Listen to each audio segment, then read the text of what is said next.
Ang mga salita mula sa mamahaling screen sa kanyang harapan ay malinaw, malamig, at walang anumang bahid ng emosyon, parang mga pako na isa-isang ibinabaon sa kabaong ng kanyang pag-asa. We have exhausted all avenues, Mr. Santiago. From gene therapy trials in Germany to robotic rehabilitation in Japan, there is simply nothing more that medical science can offer at this point. Para kay Luntian Ian Santiago, ang boses ng doktor mula sa Zurich ay isa na lamang ugong, kasabay ng mahinang tunog ng air conditioner sa loob ng malawak at malalamig na library ng Villa Amihan. Hindi na niya pinakinggan ang mga sumunod na paliwanag. Itinuon niya ang kanyang mga mata sa sinag ng araw na tumatagos sa mataas na bintanang salamin, pinapanood ang libu-libong alikabok na lumulutang sa hangin. Ang bawat isang butil ay malaya, sumasayaw, lumilipad, lahat ng bagay na hindi na niya kayang gawin. Narinig niya ang pigil na paghikbi ng kanyang ina, si Senyora Elara. Isang tunog na naging musika na sa mansyon sa loob ng nakalipas na 5 taon. Sa kanyang gilid, naramdaman niya ang pag-igting ng mga kalamnan ng kanyang ama, si Don Ricardo. Ang kamay nito, na laging matatag at puno ng kapangyarihan, ay nakakuyom sa ibabaw ng lamesang gawa sa mahogany. So that's it? Ang boses ni Don Ricardo ay kalmado, ngunit may panganib na nagtatago sa ilalim nito. You gather the world's best minds, you take millions of my money only to tell me to give up? Is that what you're saying? We are not saying to give up, sir. Sagot ng isa pang mukha sa screen, isang doktora mula sa Baltimore. We are saying we must adjust expectations, focus on palliative care, on quality of life. Kalidad ng buhay. Gustong matawa ni Ian ng mapait. Anong kalidad ng buhay ang sinasabi nila? Ang pagmasdan ng mundo mula sa bintanang ito? Ang madama? Ang malamig na katad ng kanyang wheelchair araw-araw? Ang maging isang mamahaling muebles sa sarili niyang pamamahay? Hindi niya namalayan ang huling paalam ng mga doktor. Ang tanging nagpabalik sa kanya sa realidad ay ang isang matalim na tunog. Crack! Napalingon siya. Ang high-end na tablet kung saan nakadisplay ang video call ay basag na sa sahig. Pinira-piraso ng nanggagalaiting kamay ni Don Ricardo. Tumayo ito. Ang kanyang mahal na suit ay hindi maitago ang panginginig ng kanyang mga balikat sa galit at kawalan ng pag-asa. Mga walang silbi. Sigaw nito sa kawalan. Lahat sila. Pera lang ang habol. Lumakad ito palayo. Ang bawat hakbang ay mabigat. Palayo sa basag na aparato. Palayo sa basag na pag-asa ng kanilang pamilya. Naiwan si Senyora Elara. Ang mga kamay ay nanginginig na nakatakip sa kanyang bibig. Ang mga luha ay malayang dumadaloy sa kanyang mga pisngi. At si Ian, wala siyang naramdaman. Manhid. Isang pakiramdam na mas masakit pa kaysa sa anumang kirot. Ipinikit niya ang kanyang mga mata. Sa isang saglit, wala na siya sa wheelchair. Nasa malawak siyang damuhan, tumatakbo. Ramdam niya ang hangin sa kanyang mukha, ang pagod sa kanyang mga binti, ang tibok ng kanyang puso sa kagalakan. Naalala niya ang pakiramdam ng pawis sa kanyang likod matapos ang isang laro ng basketball, ang init ng buhangin sa kanyang mga paa sa dalampasigan. Mga alaalang parang panaginip na lang ngayon. Mga multo ng isang buhay na ninakaw sa kanya. Binuksan niya muli ang kanyang mga mata. Naroon pa rin siya, sa parehong silya, sa parehong silid.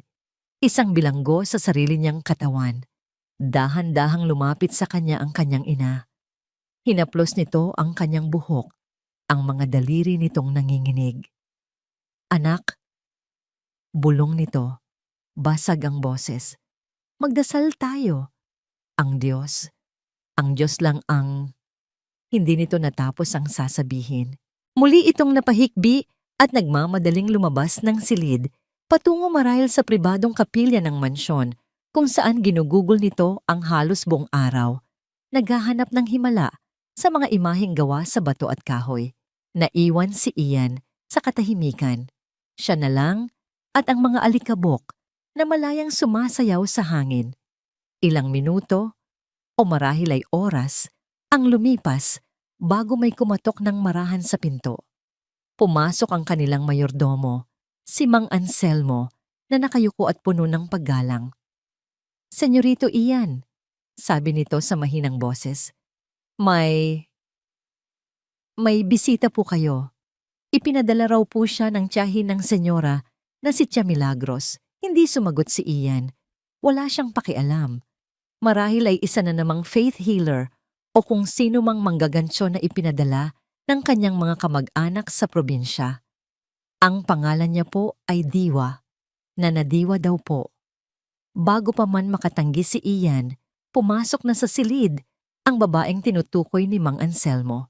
Isang matandang babae, maliit, kulubot na ang balat, na parang pinatuyong prutas. Nakasuot lamang ito ng simpleng bestida at tsinelas, isang kakatwang tanawin sa gitna ng karangyaan ng Villa Amihan. May dala itong isang maliit na bayong. Hindi pinansin ng matanda ang yaman sa paligid. Hindi ito tumingin sa mga mamahaling painting o sa mga antigong kasangkapan. Ang kanyang mga mata, madilim at malalim na parang balon, ay nakatuon lamang sa isang tao. Kay Ian. Naglakad ito palapit. Bawat hakbang ay mabagal, ngunit tiyak. Huminto ito sa mismong harapan ng kanyang wheelchair. Tinititigan siya ng diretso sa mga mata. May kung anong kapangyarihan sa titig nito, isang bagay na tila tumatagos sa kanyang mga buto, sa kanyang kaluluwa. Binuksan nito ang kanyang bibig, at ang mga salitang lumabas ay hindi isang pagbati o isang pagpapakilala. Ito ay isang hatol na mas matindi at mas nakakagimbal kaysa sa narinig niya mula sa mga doktor kanina. "Hindi ang mga binti mo ang may sakit, iho," sabi ni Nana Diwa. Ang boses niya ay mahinahon, ngunit matatag, pumuputol sa makapal na katahimikan ng silid. "Ang kaluluwa mo ang nanlalamig." Ang bakal na tarangkahan ng Villa Amihan ay bumukas ng walang tunog, parang isang bibig na dahan-dahang lumalamon sa maliit na kotse ni Tala Agustin.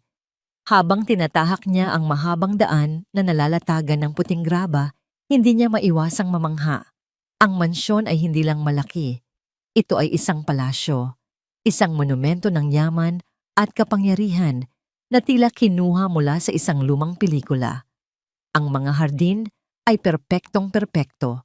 Ang mga damo ay ginupit ng may milimetrong sukat at ang mga bulaklak ay namumukadkad sa mga kulay na tila pinili ng isang pintor. Ngunit may kulang. Habang ipinaparada niya ang sasakyan sa harap ng malaking pinto na gawa sa nara, naramdaman niya ito. Walang kaluluwa. Ang Villa Amihan, sa kabila ng pangalan nitong nangangahulugang hanging habagat, ay hindi presko. Ito ay malamig, tahimik at mabigat. Isang magandang hawla, isang buntong hininga ang pinakawalan ni Tala bago siya bumaba. "Kaya mo to, Tala," bulong niya sa sarili. This is a job, a very high-profile one. Bilang isang batang physical therapist, ang mapili ng pamilya Santiago ay isang malaking karangalan sa kanyang karera. Pero habang papalapit siya sa pinto, ramdam niya ang bigat ng responsibilidad. Ang pasyente niya ay hindi basta-basta. Siya si Luntian Santiago, ang binatang naslednik ng isang imperyo na iginupo ng isang misteryosong karamdaman. Ang pinto ay bumukas bago pa man siya makakatok. Isang mayordomo na nakauniforme ang sumalubong sa kanya. "Miss Agustin, welcome to Villa Amihan. This way, please." Ang loob ng mansyon ay mas nakakagulat pa kaysa sa labas. Matataas ang kisame, makintab ang sahig na gawa sa marmol, at ang bawat sulok ay pinalamutian ng mga obra maestra at antigong kasangkapan. Ngunit ang katahimikan ay nakakabingi. Ang tanging maririnig ay ang mahinang ugong ng kanilang mga yapak. Dinala siya sa isang malaking sala, kung saan ang tensyon ay halos mahahawakan sa sobrang kapal. Nakatayo sa gitna si Don Ricardo Santiago. Ang muka ay singtigas ng bato. Sa isang tabi, si Senyora Elara ay umiiyak ng tahimik. At sa pagitan nila, nakaupo sa isang silyang may mataas na sandalan, ay isang matandang babae na mukhang naligaw lamang doon. "I want this woman out of my house, now!" Ang boses ni Don Ricardo ay umalingaw-ngaw sa buong silid. "Anselmo, call security." "Ricardo, parang awa mo na." Pagmamakaawa ni Senyora Elara, ang mga kamay ay magkadaop na parang nagdarasal. "Ano bang masama kung susubukan natin? Lahat sinubukan na natin. Ano pa bang mawawala sa atin?" "Ang katinuan natin, Elara. Yan ang mawawala." Sagot ng Don, idinuro ang matanda. "Isang manggagamot? Isang albularyo? Dito sa pamamahay ko? This is nonsense. We believe in science." Si Tala ay nanatiling nakatayo malapit sa pinto. Hindi alam kung dapat ba siyang tumuloy o umalis. Nahuli niya ang tingin ng matanda. Si Nana Diwa, batay sa deskripsyon na ibinigay sa kanya. Ngumiti ito sa kanya. Isang maliit at panandali ang ngiti na puno ng pangunawa bago muling ibinaling ang pansin sa mag-asawa. "Hindi ako naparito para makipagtalo, Don Ricardo," sabi ng matanda sa mahinahong boses. "Naparito ako para tumulong." "Tumulong?" Isang mapaklang tawa ang kumawala kay Don Ricardo. "At paano? Sa mga dahon-dahon mo? Sa mga bulong-bulong mo? My son needs doctors, not hocus-pocus." "Ang anak ninyo ay nakakita na ng pinakamagagaling na doktor sa buong mundo," sagot ni Nana Diwa, hindi natitinag. "Pero nandito pa rin siya sa kanyang silya. Baka ang kailangan niya ay hindi na lunas para sa katawan, kundi para sa kaluluwa." Ang mga salitang iyon ay tila sumampal kay Don Ricardo. Natigilan ito. Sa pagkakataong iyon, lumapit si Senyora Elara kay Tala. "Ikaw na ba si Miss Agustin?" tanong nito. Pinupunasan ng kanyang mga luha. Tumango si Tala. "Pasensya ka na sa inabutan mo, Hija. Halika, ipakikilala kita kay Ian." Iniwan nila ang dalawa sa sala.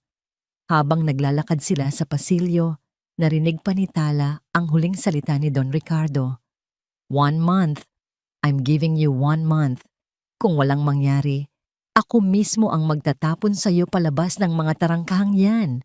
Dinala siya ni Senyora Elara sa isang silid sa dulo ng pasilyo. Ang silid ni Ian. Malawak ito at may sariling beranda.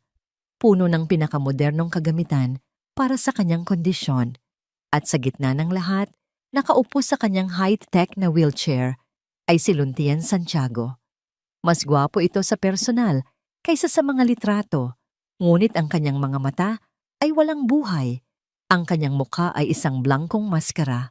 "Ian, anak, this is Tala Agustin, your new physical therapist," sabi ni Senyora Elara sa malambing na boses. Tumingin si Ian kay Tala, ngunit parang tumagos lang ang tingin nito sa kanya. "Another one," sabi niya. Ang boses ay tuyo at walang kabuhay-buhay. "Ilang buwan ka naman tatagal dito bago ka sumuko?" "Hanggat kailangan," sagot ni Tala sa profesional na tono, hindi nagpapadala sa pagiging sarkastiko nito. Lumapit siya at inilahad ang kanyang kamay, kahit alam niyang hindi ito kayang abutin ni Ian. "It's nice to meet you, Ian." Hindi ito gumalaw. Ibinalik nito ang tingin sa labas ng bintana. Ang unang sesyon nila ay isang pagsubok sa pasensya ni Tala. Bawat tanong niya ay sinasagot ni Ian ng isang salita. Bawat ehersisyong sinusubukan niyang gawin sa mga binti nito ay tila walang epekto. Ang mga kalamnan nito ay hindi tumutugon. Ang kanyang katawan ay isang matigas na bato. At sa buong oras, ramdam ni Tala ang matinding pader na itinayo ni Ian sa kanyang paligid. Isang pader na gawa sa sakit, galit at pagkasuko. Pagkatapos ng sesyon, habang nagliligpit si Tala ng kanyang mga gamit, dumaan siya sa tapat ng silid ni Ian na bahagyang nakaawang ang pinto. Narinig niya ang isang tunog, isang mahinang himig. Sumilip siya. Sa loob, nakaupo si Nana Diwa sa isang maliit na upuan sa tabi ng wheelchair ni Ian. Wala itong ginagawa. Hindi ito nagsasalita. Hindi nito hinihilot si Ian. Nakaupo lamang ito roon at hinihimig ang isang lumang kundiman, isang oyayi na parang galing pa sa sinapupunan ng panahon. Si Ian ay nakapikit. Ang mukha ay nakaharap pa rin sa bintana. Nagtaka si Tala. Ito ba ang paggagamot ng matanda? Isang kanta? Bago siya tuluyang umalis, hinarap siya ni Don Ricardo sa may pintuan. Ang mukha nito ay pagod na. Miss Agustin, sabi nito, do your job. Stick to science. Huwag mong papansinin ang matandang iyon. As I said, she has 1 month. 1 month to prove her miracle. Tumango si Tala at nagpaalam. Habang nagmamaneho siya palayo sa Villa Amihan, halo-halong emosyon ang nararamdaman niya. Awa para kay Ian, paghanga sa kanyang propesyon, at isang malaking kuryosidad para kay Nana Diwa. Nang gabing iyon, bago matulog, hindi niya maalis sa isip ang eksena sa mansyon. Ang sigawan, ang mga luha, ang katahimikan ni Ian, at ang misteryosong himig ni Nana Diwa. Kinagabihan, bago umuwi ang huling nurse para sa gabi, dumaan muna ito sa silid ni Ian para tingnan kung maayos na itong natutulog. Naabutan niya itong mahimbing. Ang paghinga ay malalim. Ngunit sa pagtama ng ilaw mula sa hallway sa mukha nito, may napansin ang nurse. Isang bagay na hindi niya inaasahan. Mula sa gilid ng mata ni Ian, may isang bakas. Isang mamasamasang linya na kumikinang sa ilalim ng ilaw. Isang bakas ng luhang kagagaling lang sa pagpatak. Nagtaka ang nurse. Sa pagkakaalam niya, matagal nang hindi umiiyak si Luntian Santiago. 1 linggo na ang lumipas. Para kay Don Ricardo Santiago, ito ay 1 linggong pagtitimpi. 1 linggo ng pagmamasid mula sa kanyang opisina, kung saan ang isang malaking monitor sa dingding ay nahahati sa 2. Ipinapakita ang live feed mula sa 2 kamera na palihim niyang ipinalagay. Ito ang kanyang 2 mundo. Sa kaliwang screen, naroon ang siyensya. Si Tala Agustin, sa kanyang malinis na uniforme, ay masigasig na ginagalaw ang mga binti ni Ian. May sukat, may ritmo, may lohika sa bawat kilos. Passive range of motion, muscle stimulation, proprioceptive feedback, mga terminong naiintindihan at iginagalang ni Don Ricardo. Nakikita niya ang pawis sa noo ni Tala, ang determinasyon sa mukha nito. Ito ang tamang paraan. Ito ang prosesong pinaniniwalaan niya. Sa kanang screen, naroon ang kabalintunaan. Si Nana Diwa. Walang ginagamit na makina. Walang sinusunod na chart. Minsan, makikita niya itong nagpapakulo ng mga dahon ng kung anong halaman. Ang amoy ay umaabot hanggang sa kanyang opisina.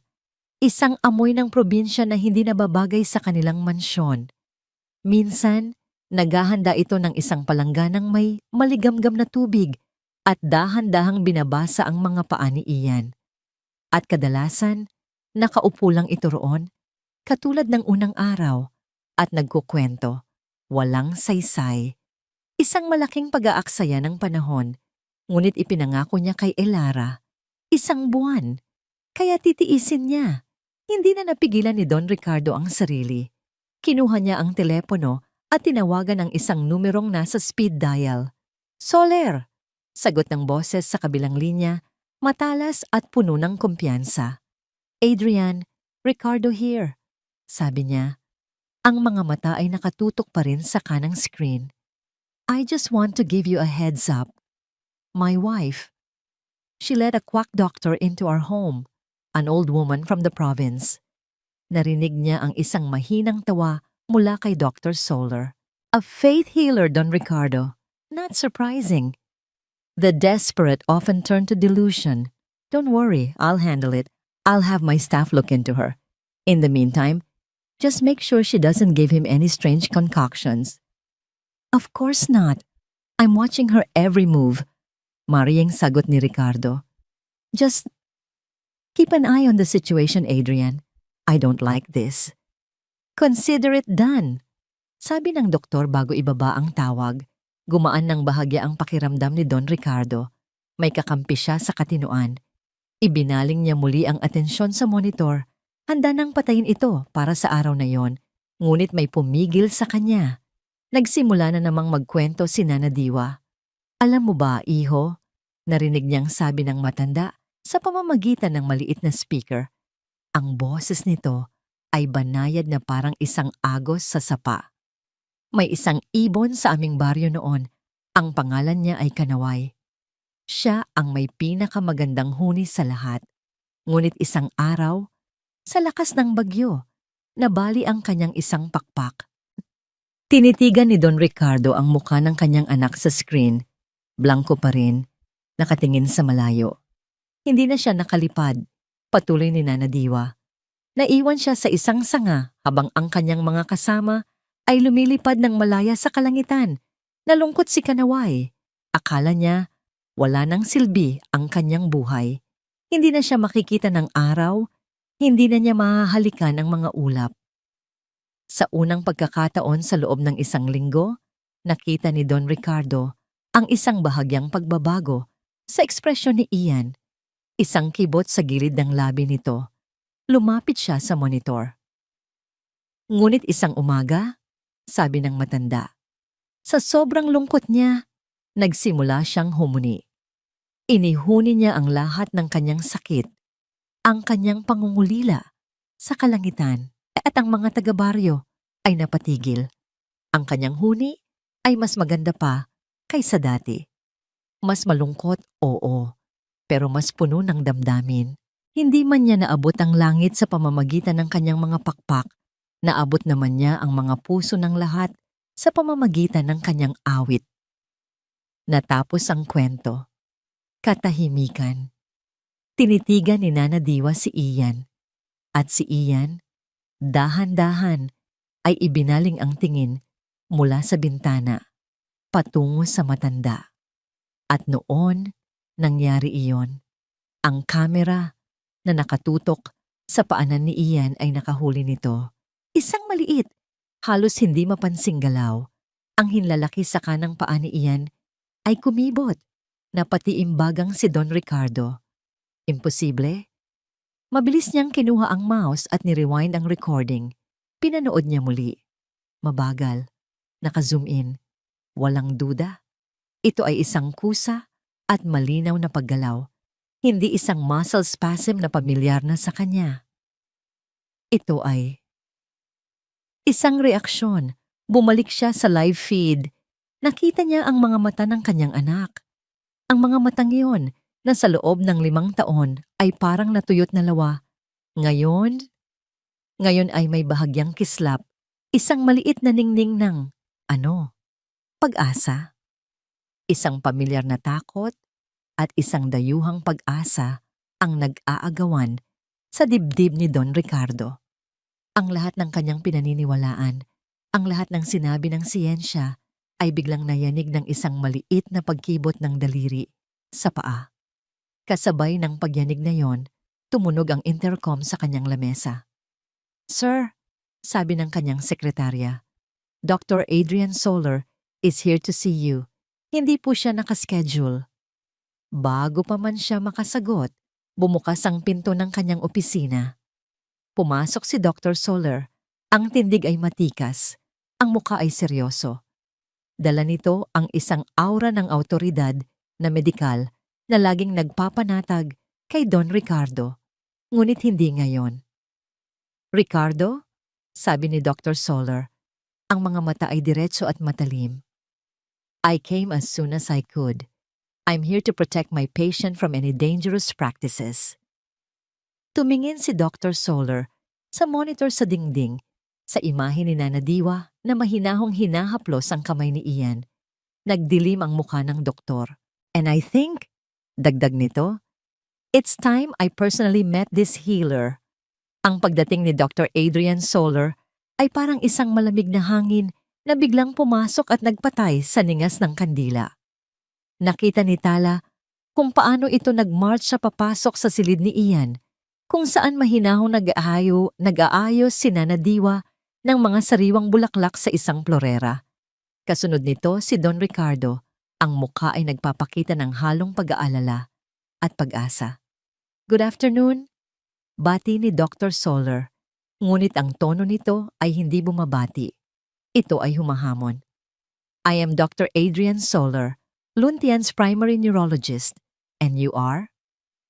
Ako po si Diwa, sagot ng matanda. Lumingon ito mula sa mga bulaklak. Ang mga mata ay kalmado.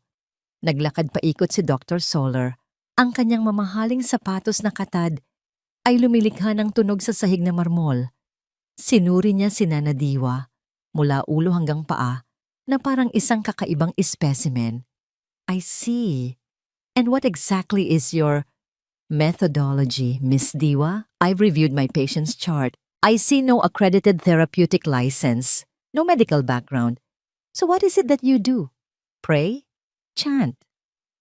Hindi natinag si Nana Diwa. Ang isang halaman doktor, sagot nito sa mahinahong tinig, ay hindi lamang kailangan ng pataba at tubig para lumago. Kailangan din nito ng araw at ng kalinga. Kumunot ang noo ni Dr. Soller. I deal with empirical evidence, not allegories. We are talking about severe neuromuscular atrophy, possibly psychosomatic in origin, but the physical symptoms are real. What you are doing is giving this family false hope, a dangerous placebo. Doon na hindi napigilan ni Tala ang sarili. Humakbang siya palapit. With all due respect, doctor, sabi niya, pinapanatili ang profesional na tono. A positive spiritual and emotional environment has been proven to be a significant part of any healing process. Hindi po siguro masama ang pagkakaroon ng pag-asa. Ang mga mata ni Dr. Soller ay bumaling sa kanya, nanlilisik sa inis. Halatang hindi nito nagustuhan na may sumalungat sa kanya, lalo na ang isang hamak na therapist. Your job is to focus on his motor functions, Miss Agustin. Leave the psycho-emotional diagnostics to the experts. Pagkatapos noon ay ibinaling nito ang atensyon kay Ian na nanatiling tahimik sa kanyang wheelchair, isang manonood sa sarili niyang drama. Ngunit nakita ni Tala ang isang bagay sa mga mata ni Ian habang nakatingin ito kay Dr. Soller. Isang bakas ng lumang galit. Ang pagbisita ni Dr. Soller ay natapos sa isang serye ng mga test na isinagawa niya kay Ian.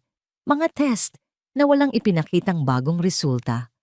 Bago umalis, nakita ni Tala si Dr. Soller sa may pasilyo, kausap ang isang tao sa telepono. Hindi niya narinig ang lahat, pero nakuha niya ang ilang salita. Find out everything about her. Baryo Sinag-araw. I want to know every skeleton in her closet. Ang tensyon sa Villa Amihan ay lalong bumigat pagkatapos noon. Nang gabing iyon, natapos ang session ni Tala at Ian. Ngunit sa halip na umuwi, naramdaman ni Tala ang isang matinding awa para sa binata. Nakita niya itong nakatingin na naman sa bintana, sa madilim na kalangitan na puno ng mga bituin. Ang pag-asa na bahagyang sumilay sa mga mata nito kanina ay napalitan na naman ng pamilyar na anino ng kalungkutan. Isang ideya ang pumasok sa isip niya. Iyan, sabi niya sa mahinang boses. Gusto mo bang lumabas? Nagulat si Ian sa tanong. Sa loob ng maraming taon, ang mundo niya ay limitado na lamang sa mga pader ng mansyon. Hindi na hinintay ni Tala ang sagot. Kinuha niya ang isang kumot at maingat na inilagay sa mga binti ni Ian. Pagkatapos ay itinulak niya ang wheelchair nito palabas ng silid, sa pasilyo, at palabas sa malaking pinto patungo sa hardin. Ang hangin ng gabi ay malamig at mabango.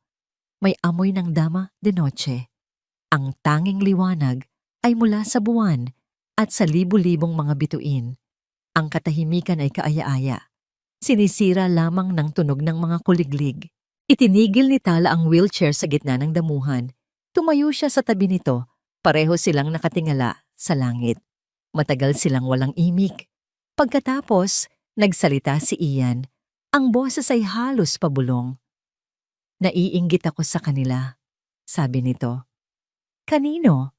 Tanong ni Tala. Sa mga bituin, sagot ni Ian.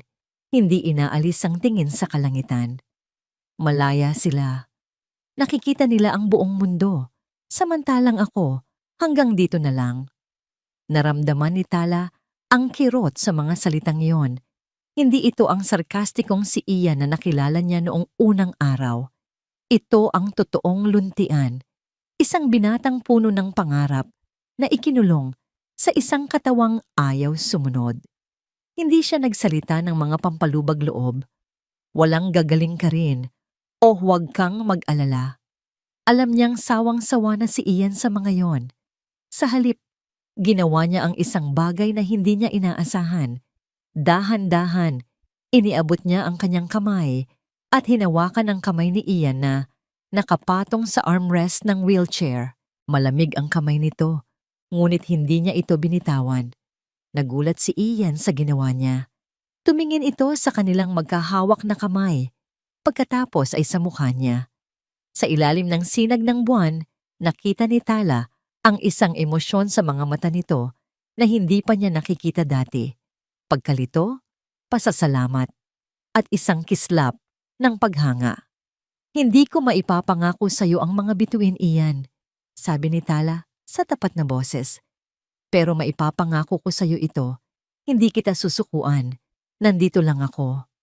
Isang butil ng luha ang pumatak mula sa mata ni Ian, ngunit mabilis niya itong itinago sa pamamagitan ng pagtingin muli sa langit. Tumango ito, isang bahagyang tango na nagsasabi ng lahat. Nang ihatid niya si Ian pabalik sa silid nito, may nagbago na sa kanilang dalawa. Hindi na lang sila pasyente at therapist. Ngayong gabi, sa ilalim ng mga bituin, sila ay naging 2 taong nagkakaintindihan. Habang naglalakad si Tala palayo sa pasilyo, lumingon siya sa huling pagkakataon. Nakita niya si Ian sa may pintuan, pinapanood siyang umalis. Sa isang iglap, nakita niya ang kanang kamay ni Ian na bahagyang umangat, 1 sentimetro lamang, nanginginig. Pagkatapos ay bumagsak muli ito. Maaring isa lamang itong muscle spasm, ngunit sa puso ni Tala, alam niyang hindi. Ito ay isang pagsubok, isang pagtatangkang kumaway. Sa unang pagkakataon sa loob ng maraming taon, may isang bagay na pinanghahawakan si Luntian Ian Santiago bago matulog. Hindi ito isang bagay na nahahawakan ng kanyang mga kamay, kundi isang alaala. Ang pakiramdam ng kamay ni Tala sa kamay niya, ang init nito laban sa lamig ng kanyang balat.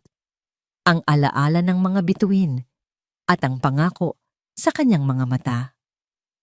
Iyon ay isang maliit na kandila sa gitna ng kadilimang matagal nang bumabalot sa kanya. Isang dahilan para maniwala na marahil may liwanag pa sa dulo ng lahat. Sa pag-asang iyon siya natulog, ngunit ang kanyang panaginip ay hindi na puno ng mga bituin. Ito ay napuno ng tubig, malamig, madilim. Una, naramdaman niya ang pagbagsak. Isang mabilis at biglaang paghulog kung saan ang kanyang tiyan ay tila umakyat sa kanyang lalamunan. Pagkatapos ay ang pagtama sa tubig. Isang malakas na puwersa na yumakap sa kanyang buong katawan. Nagnanakaw ng hangin mula sa kanyang mga baga. Sinubukan niyang sumigaw, ngunit tubig ang pumasok sa kanyang bibig. Sinubukan niyang igalaw ang kanyang mga braso at binti para lumangoy paakyat, ngunit ang mga ito ay mabigat, manhid at walang silbi, pamilyar na pakiramdam. Ang kanyang katawan ay isang angkla na humihila sa kanya, pababa, pababa, sa walang katapusang kadiliman. Ang mga tunog ay malabo. Isang malakas na lagaslas, ang pagtibok ng sarili niyang puso sa kanyang mga tainga. At pagkatapos, isang tunog ang tumagos sa tubig, malinaw at nakakakilabot. Isang sigaw. Sigaw ng isang bata, puno ng takot. "Kuya!" Gulat na pamulat si Ian, ngunit hindi siya nagising. Nakulong pa rin siya sa panaginip. Ang kanyang mga mata ay bukas sa ilalim ng tubig at sa gitna ng mga bulan ng hangin na kumakawala mula sa kanya. May nakita siyang isang anino. Isang maliit na kamay na nakaabot sa kanya bago dahan-dahang lumubog at naglaho sa dilim. "Hindi!" Ang sigaw na yon ang tuluyang gumising sa kanya.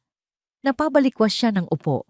o sinubukan niyang bumalikwas, ngunit ang tanging nagawa niya ay manginig sa kanyang kama. Ang kanyang puso ay kumakarera, ang kanyang hininga ay putol-putol, at ang buong katawan niya ay basang-basa ng malamig na pawis. Tulong!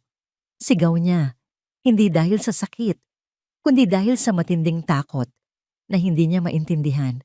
Ang pinto ay bumukas ng malakas. Pumasok si Tala na naka-duty para sa gabi. Kasunod si Senyora Elara na nakasuot ng roba.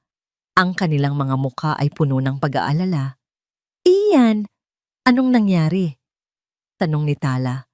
Mabilis na lumapit sa kanya at sinuri ang kanyang vital signs. Panaginip, isang masamang panaginip, sabi ni Senyora Elara, hinahaplos ang noo ng anak. Shh, anak, tapos na. Ligtas ka na. Ngunit hindi nararamdaman ni Ian na ligtas siya. Ang pakiramdam ng pagkalunod ay totoo pa rin. Ang sigaw ng bata ay umuulit pa rin sa kanyang isipan. Hindi lang panaginip, sabi ni Ian nanginginig. Totoo, parang totoo. Hindi alam ni Tala at ng kanyang ina ang sasabihin. Paano mo papakalmahin ang isang taong natatakot sa isang bagay na wala naman doon? Noon, isang anino ang lumitaw sa may pintuan. Si Nana Diwa. Hindi ito nagmamadali. Ang kanyang mukha ay seryoso at sa kanyang mga mata may pagkilala. Hindi iyan ordinaryong panaginip, sabi niya sa mahinahong boses na tila nagpatigil sa lahat sa silid. Lumapit siya sa kama. Iyan ay isang alaalang gustong kumawala. Tumingin siya sa mga nanginginig na kamay ni Ian. Huwag mo siyang labanan, iho. Pakinggan mo siya. Kinilabutan si Ian. Sino? Sinong papakinggan ko? Hindi sumagot si Nana Diwa. Sa halip, kumuha ito ng isang maliit na palanggana ng tubig mula sa banyo at isang sariwang dahon ng bayabas mula sa maliit na bungkos na laging dala nito. Inilagay niya ito sa mesang katabi ng kama ni Ian. Anong ginagawa mo? Tanong ni Senyora Elara, naguguluhan.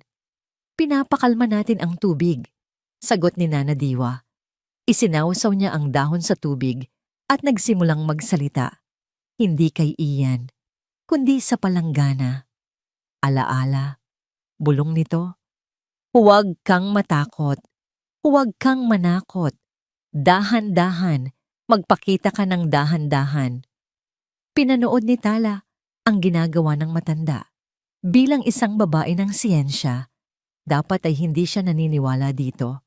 Ngunit may kung anong kapangyarihan sa ginagawa ni Nana Diwa, isang sinaunang ritual na tila naiintindihan ng isang bagay na hindi kayang ipaliwanag ng medisina. Lihim, naisip niya ang isang kondisyon na minsan niyang nabasa. Conversion disorder, kung saan ang isang matinding trauma sa isip ay nagiging isang tunay na sintomas sa katawan. Si Ian ay nakatingin sa tubig. Ang kanyang paghinga ay unti-unting bumabalik sa normal. Ang boses ni Nana Diwa ay parang isang uyayi. Inaakit palabas ang halimaw na nagtatago sa kanyang isipan. Sino ka? Bulong ni Ian. Ang mga mata ay bahagyang nakapikit. Nasa isang estadong pagitan ng pagtulog at paggising. Sino ang tumatawag sa akin? Huwag mong pilitin, sabi ni Nana Diwa. Darating din ang pangalan niya. At sa katahimikan ng silid, sa gitna ng takot at misteryo, isang salita ang kumawala sa mga labi ni Ian. Hindi ito sigaw, hindi ito malakas. Ito ay isang hininga, isang bulong na puno ng isang sakit na matagal nang nakalimutan. Leo, sa isang iglap, para bang huminto ang pag-inog ng mundo. Si Tala at Senyora Elara ay nagkatinginan, hindi naiintindihan ang kahulugan ng pangalan, ngunit may isang taong nakaintindi. Ang pinto ng silid ay bumukas. Nakatayo roon si Don Ricardo, attached case pa rin ang hawak, halatang kararating lang mula sa opisina. Narinig niya ang lahat. Ang kanyang mukha, na laging matatag at puno ng kontrol, ay biglang nawala ng kulay. Ang kanyang mga mata ay nanlaki sa takot. Isang dalisay na takot na hindi pa nakikita ni Tala sa kanya kailanman. Ang kanyang tingin ay napako kay Nana Diwa, puno ng galit at pagkasindak. Humakbang siya pasulong, ang boses ay nanginginig sa isang emosyong hindi mapagkakamalan. Tigilan mo yan. Utos niya, halos pasigaw. Ano man niyang ginagawa mo, itigil mo na ngayon din. Tumingin siya sa matanda. Ang kanyang mga mata ay nagmamakaawa at nagbabanta. Huwag mong bubuksan ang nakasara na. Sama. Mula sa kinatatayuan ni Nana Diwa, ang takot sa mga mata ni Don Ricardo ay hindi isang pader, kundi isang bintana. Isang bintana na nagpapakita ng isang silid na matagal nang nakakandado, kung saan nakatago ang isang sugat na hindi gumagaling dahil hindi ito nasisikatan ng araw. Alam niya na ang pagsigaw nito ay hindi galit. Ito ay ang huling pagtatanggol ng isang taong natatakot na harapin ang multo sa loob ng silid na yon. Hindi po ako ang kalaban ninyo, Don Ricardo. Mahinahong sabi ni Nana Diwa. Ang kanyang boses ay isang oasis ng kapayapaan sa gitna ng namumuong bagyo. Ang kalaban po ninyo ay ang lihim na matagal nyo nang itinatago. Isang lihim na unti-unting lumalason sa kaluluwa ng inyong anak. Walang lihim! Mariing tanggi ng Don, ngunit ang panginginig sa kanyang boses ay nagkakanulo sa kanya. Kung gayon, bakit po kayo natatakot sa isang pangalan? Tanong ni Nana Diwa. Ang kanyang mga mata ay hindi bumibitiw sa mga mata ng Don. Hinawakan ni Senyora Elara ang braso ng kanyang asawa. Ricardo, tama na. Umiiyak nitong pakiusap. Alam ni Nana Diwa na ito na ang panahon. Ang sugat ay nabuksan na. Kailangan na itong linisin, gaano man kasakit. Lumakad siya patungo sa gitna ng silid. Tumingin siya sa mag-asawa kay Tala na nakatayo sa isang sulok na puno ng pag-aalala at higit sa lahat, kay Ian na litong-lito at takot na nakamasid sa lahat. Kailangan po nating mag-usap, sabi ni Nana Diwa sa boses na may bigat at autoridad. Bilang isang pamilya, kasama si Tala dahil siya ay bahagi na ng paggaling ni Ian at kailangan itong mangyari ngayon din.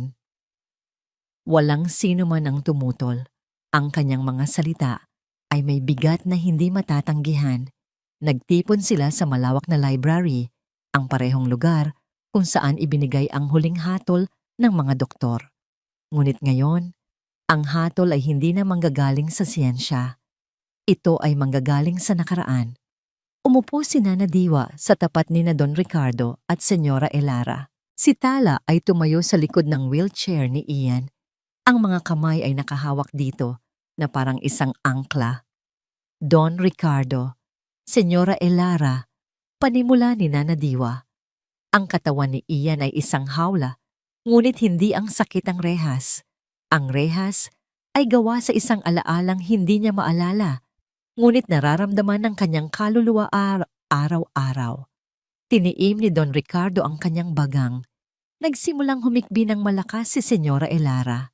Tumingin si Nana Diwa ng diretso kay Don Ricardo. Kailangan nating pag-usapan si Leo. Ang pangalan. Sa pagbanggit pa lang nito, para bang isang dam ang nabasag. Hindi ko sinasadya. Biglang sigaw ni Senyora Elara. Ang kanyang pagtitimpi ay tuluyan ng gumuho. Napasubsob siya sa kanyang mga kamay. Ang kanyang katawan ay niyayanig ng matinding pag-iyak. Diyos ko, patawarin mo kami. Patawarin mo ang anak ko. Si Don Ricardo ay napapikit na lang, talunan. Lito? Si Ian ay tumingin mula sa kanyang ina, patungo sa kanyang ama. Anong nangyayari? Sino si Leo? Si Senyora Elara, sa gitna ng kanyang mga hikbi, ang nagsimulang magkwento. At habang nagsasalita siya, ang library ng Villa Amihan ay naglaho. At sa isipan ng lahat, isang larawan ang nabuo. Isang mainit na araw ng tag-araw, 15 taon na ang nakalipas. Ang araw ay nagniningning, ang hangin ay puno ng halimuyak ng mga bulaklak at ang malakas na ugong ng isang talon sa pribadong bahagi ng kanilang asyenda. 2 bata ang naghahabulan sa mga batong madulas at nalulumot malapit sa pampang. Si Ian, 8 taong gulang, maliksi at malakas. At ang kanyang nakababatang pinsan, si Leo, 7 taong gulang, mas maliit, laging nakasunod sa kanyang kuya Ian. "Hindi mo ko mahuhuli," sigaw ng maliit na si Leo, tumatawa habang tumatalon mula sa isang bato patungo sa isa pa. "Masyado kang mabagal," sagot ni Ian. Ang tawa niya ay sinlakas ng lagaslas ng tubig. Sa isang mabilis na kilos, hinabol niya ang pinsan. Sa kanilang paglalaro, sa isang iglap ng kawalang ingat, itinulak niya si Leo para habulin. Isang tulak na hindi sinasadya. Isang tulak na dapat sana ay bahagi lang ng laro. Ngunit ang bato ay madulas. Nawalan ng balanse si Leo. Ang kanyang tawa ay naging isang sigaw ng gulat. Ang kanyang mga kamay ay sumubok kumapit sa hangin. At pagkatapos, ang tunog ng isang malakas na pagbagsak sa tubig. Katahimikan. Ang tanging maririnig ay ang walang katapusang ugong ng talon. "Leo," tawag ni Ian. Walang sumagot. "Leo, hindi na to nakakatuwa. Lumabas ka na." Sumilip siya sa tubig. Walang anino, walang galaw. Tanging ang mga bulan ng hangin na unti-unting umaakyat sa ibabaw. Bago tuluyang naglaho, bumalik ang lahat sa realidad ng library. Ang pag-iyak ni Senyora Elara ay nakakabasag ng puso. "Dumating kami. Huli na ang lahat," sabi niya. Halos hindi makahinga. Nakahawak pa rin si Ian sa gilid ng bato, nanginginig, hindi makapagsalita, nakatitig sa tubig. Si Tala ay napahawak ng mahigpit sa kanyang bibig. Ang kanyang mga mata ay nanlalaki sa gulat. Anong ginawa ninyo?" Tanong ni Tala sa nanginginig na boses. Doon nagsalita si Don Ricardo. Ang boses ay pagod at basag. "Ginawa ko ang dapat gawin ng isang ama," sabi niya. Ang mga mata ay nakatingin kay Ian. "Ang pamilya ni Leo ay nasa Amerika noon. Kami lang ang naroon." Ang sabi ng mga investigador, isang aksidente, isang malungkot na pagkalunod. May mga binayaran, may mga usapang ginawa. Tiniyak kong walang sino man ang mag-uugnay sa pangalan mo sa nangyari, Ian. Tiniyak kong walang dudungis sa kinabukasan mo. Tumingin siya sa kanyang anak. Ang kanyang mga mata ay puno ng sakit. "Dinala ka namin sa pinakamagaling na child psychologist," ang sabi niya. "Sa tindi ng trauma, ang isip mo mismo ang nagkusa na ibaon ang alaala. At sinabihan kami na hayaan na lang, huwag nang ungkatin, para sa ikabubuti mo, para makalimot ka. Ginawa ko ang lahat para protektahan ka," sigaw ni Don Ricardo. "Pero hindi ko alam na ito ang magiging kabayaran." Si Ian ay hindi kumikibo, hindi siya umiiyak, hindi siya sumisigaw. Nakatitig lamang siya sa kawalan. Ang kanyang mukha ay isang blankong papel kung saan unti-unting isinusulat ang isang napakasamang kwento. Ang mga panaginip, ang tubig, ang sigaw, ang pangalang Leo. Lahat ay nag-uugnay-ugnay na ngayon sa kanyang isipan. Bumubuo ng isang larawang mas masahol pa sa anumang bangungot. Dahan-dahan, ibinaba niya ang kanyang tingin. Mula sa mukha ng kanyang ama, sa umiiyak niyang ina, hanggang sa sahig. Pagkatapos ay sa sarili niyang mga binti, mga binting hindi na gumagalaw. Mga binting tumangging dalhin siya palayo sa bangin ng nakaraan. Sa wakas, tiningnan niya ang kanyang mga kamay. Ang mga kamay na dapat sana'y nangalaga sa kanyang nakababatang pinsan. Ang mga kamay na nagdulot ng isang trahedyang pilit na ibinaon sa limot. Ang sakit, ang pagkalito at ang 5 taon ng pagdurusa ay sumabog sa loob niya sa isang nakakabinging pagsigaw ng katotohanan. Ako. Bulong niya, nanginginig. Napatingin siya sa kanyang mga kamay na parang mga dayuhan, na parang mga sandata. Ang kanyang mga mata ay nanlaki sa matinding pagkamuhi sa sarili. Ako. Ako ang pumatay sa kanya. Kasaka, ang sigaw ni Ian ay parang isang malaking bato na ibinagsak sa isang salamin. Pagkatapos ng nakakabinging tunog ng pagbasag, ang sumunod ay ang mas nakakatakot na katahimikan ng 1,000 pira-pirasong nagkalat sa sahig. Sa sumunod na mga araw, ang Villa Amihan ay naging isang tahanan ng mga basag na piraso. Si Tala Agustin ay naging isang tahimik na saksi sa unti-unting pagguho ng lahat. Ang unang nabasag ay ang pundasyon ng mag-asawang Santiago. Ang kanilang pagkakaisa sa pananahimik ay nawasak at pinalitan ito ng walang katapusang sisihan. Narinig sila ni Tala mula sa kabilang silid. Ang kanilang mga boses ay hindi na pabulong, kundi mga sigaw na puno ng sakit at pagsisisi. Sinabi ko sa iyo, Ricardo. Sinabi ko sa iyong hindi tama ito. Sigaw ni Senyora Elara isang gabi. Ang kanyang boses ay paos na sa kaiiyak. Dapat hinayaan nating magluksa ang bata. Dapat kinausap natin siya. Pero anong ginawa mo? Tinakpan mo ng pera ang lahat, na parang isang dumi na pwedeng walisin sa ilalim ng alpombra. Para protektahan siya. Ang sagot ni Don Ricardo, ang boses ay pagod at pilit. Para bigyan siya ng kinabukasan. Anong gusto mong mangyari? Ang lumaki siyang may dalang-dalang kasalanan na hindi naman niya ginusto? Ginawa ko lang ang sa tingin ko'y tama. At tingnan mo kung saan tayo dinala ng tama mo, ganti ni Senyora Elara. Ang anak natin, mas masahol pa siya sa isang bilanggo ngayon. Bilanggo siya ng isang multong tayo mismo ang lumikha. Walang katapusang sisihan. Mga salitang ibinabato na parang mga bato. Bawat isa ay lumilikha ng panibagong lamat sa kanilang pamilya. Ang pinakamasaklap na piraso sa lahat ay si Ian. Pagkatapos ng kanyang sigaw sa library, para siyang naging isang estatwa. Ang kanyang mga mata ay blanko, nakatitig sa isang bagay sa kawalan na siya lang ang nakakakita. Isang multo marahil, ang multo ng isang batang pinsan na nagngangalang Leo. Sinubukan ni Tala na gawin ang kanyang trabaho. Hinawakan niya ang mga binti ni Ian para sa kanilang pang-araw-araw na ehersisyo, ngunit parang mga piraso ng kahoy na lang ang mga ito. Sinubukan niya itong kausapin. Ian, sabi niya sa pinakamalambing na boses na kaya niya. Nandito lang ako. Kung gusto mong magsalita.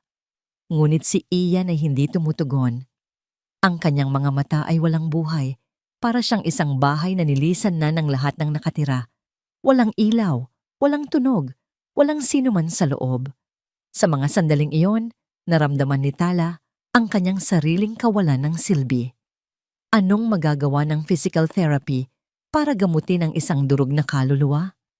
Anong ehersisyo ang kayang buuin muli ang isang basag na puso?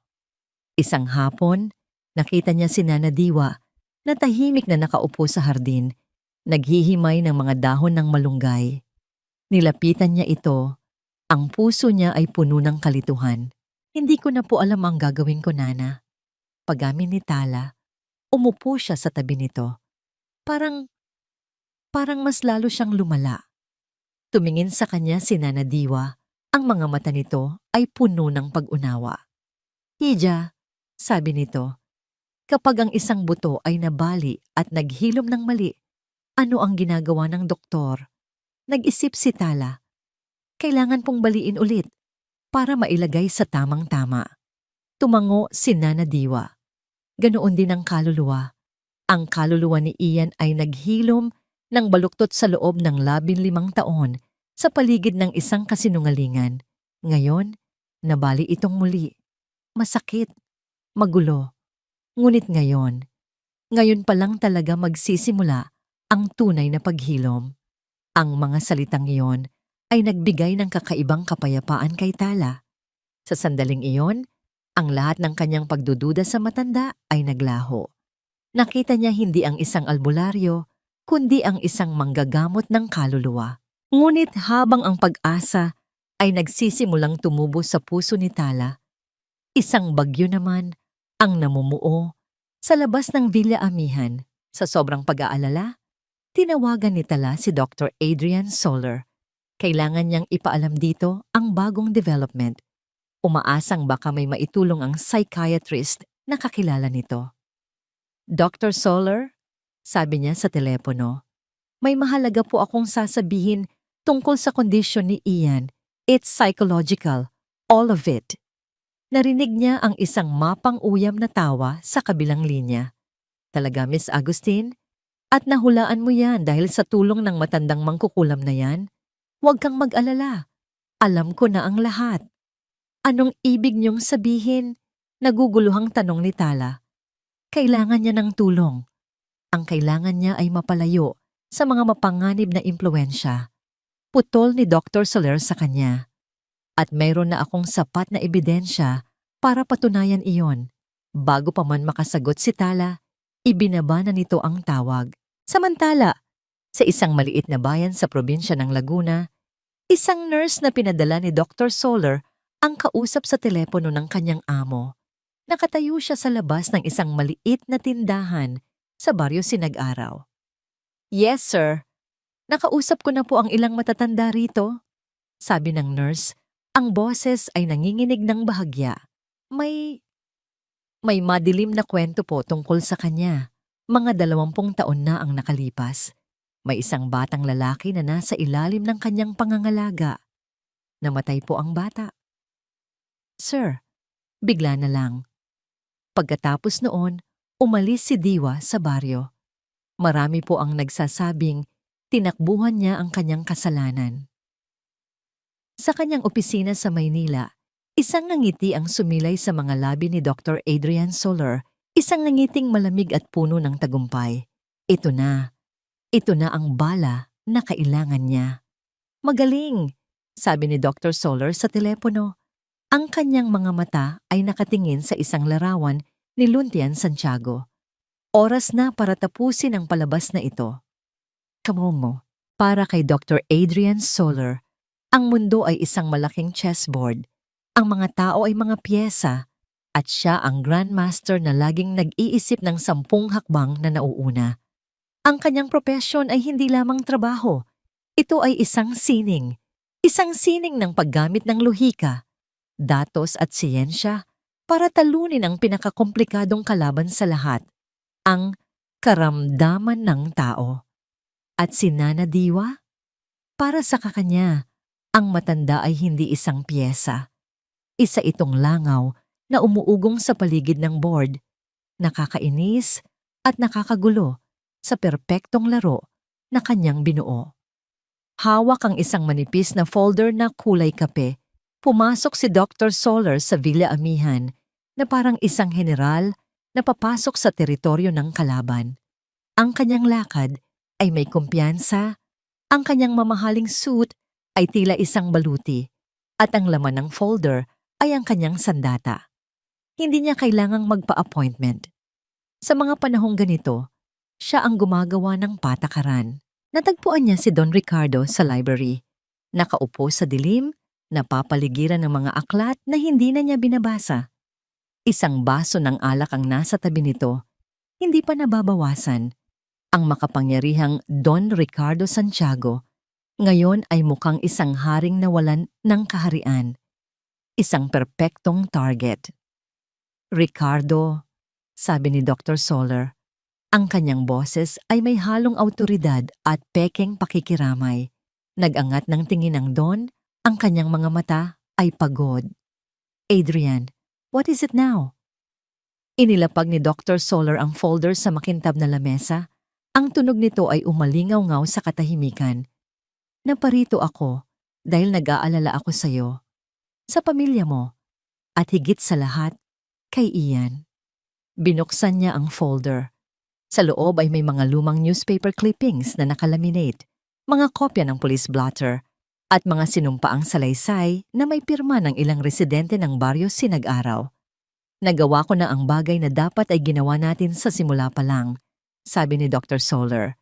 Nag-imbestiga ako kung sino talaga ang babaeng ipinasok mo sa iyong pamamahay.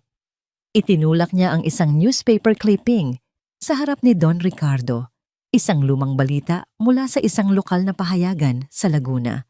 Ang headline, misteryosong pagkamatay ng isang bata, iniimbestigahan. Walang pangalan, ngunit ang petsa at lugar ay tumutugma. 20 taon na ang nakalipas. Paliwanag ni Dr. Solar, ang kanyang boses ay parang isang siruhano na nagpapaliwanag ng isang malubhang sakit. May isang pamilya sa Baryo Sinagaraw.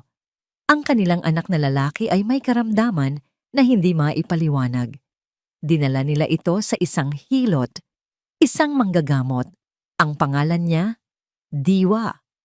Sinadya niyang huminto, hinayaan ang mga salita na bumaon. Sa ilalim ng kanyang pangangalaga, ang bata ay biglang namatay. Walang autopsy na naganap.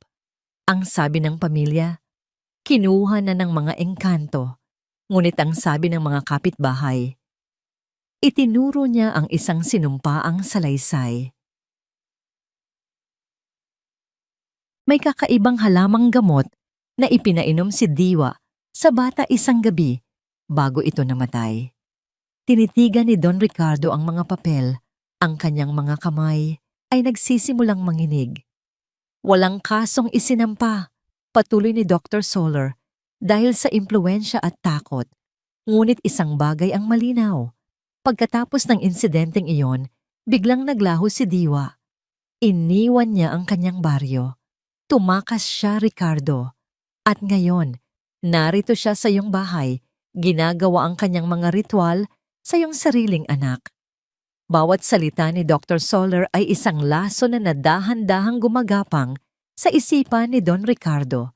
Isang isipan na puno na ng pagdududa, pagkakasala at matinding takot. Ang takot na nagkamali siya ng desisyon. Ang takot na mula sa pagtatangkang iligtas ang kanyang anak ay inilagay niya ito sa mas malaking kapahamakan. Hindi maaaring totoo yan, bulong ni Don Ricardo. Ngunit ang kanyang boses ay walang panlaban. Bakit hindi? Tanong ni Dr. Solar. Ang kanyang boses ay naging mas matalim. Dahil ba may isang beses na kumibot ang daliri ng paa niya? Ricardo, gumising ka. You are a man of logic. Placebo effect is powerful, but it is not a cure. Pinaglalaruan niya ang desperasyon ninyo at mapanganib siya. Tumayo si Dr. Solar at inilagay ang kanyang mga kamay sa balikat ni Don Ricardo. Isipin mo, paano mo maipagkakatiwala ang buhay ng iyong anak sa isang babaeng may ganitong nakaraan, isang babaeng may multo sa kanyang kasaysayan? Paano kung magkamali siya ulit? Ang huling tanong na yon, iyon ang pumatay. Ang multo ni Leo. Ang multo ng batang lalaki mula sa Laguna. Ang mga multo ng nakaraan ay nagsama-sama sa isipan ni Don Ricardo. Bumubuo ng isang nakakatakot na anino sa hinaharap.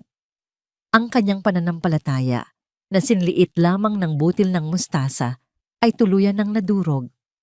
Nakita ni Dr. Solar ang pagbabago sa mga mata ni Don Ricardo. Ang pagdududa ay naging takot. Ang takot ay naging desisyon. Tapos na ang laro. Checkmate. Si Don Ricardo ay tumayo. Ang mukha ay tila tumanda ng 10 taon. Kinuha niya ang folder. Ang kanyang mga kamay ay nanginginig sa galit. Isang galit na ipinanganak mula sa takot. Hindi na niya tiningnan si Dr. Solar. Naglakad siya papalabas ng library. Ang bawat hakbang ay mabigat at puno ng isang nakakakilabot na determinasyon. Pinanood siya ni Dr. Solar na umalis. Isang malamig na ngiti ang muling sumilay sa kanyang mga labi. Ang langaw ay malapit ng mapisa. Mula sa bintana ng library, nakita niya ang landas na tinatahak ni Don Ricardo. Isang landas na patungo sa maliit na kubo sa likod ng hardin kung saan pansamantalang nanunuluyan si Nana Diwa.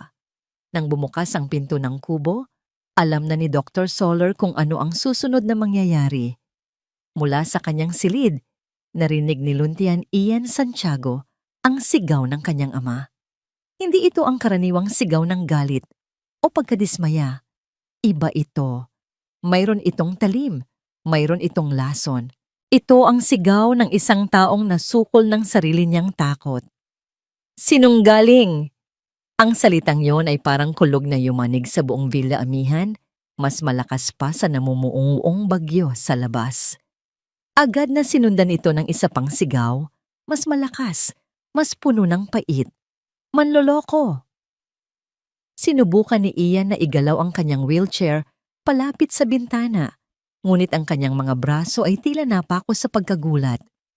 Ang kanyang mga mata ay nakatuon sa direksyon ng maliit na kubo sa likod ng hardin, kung saan nakatira si Nana Diwa. Doon nagmumula ang mga sigaw.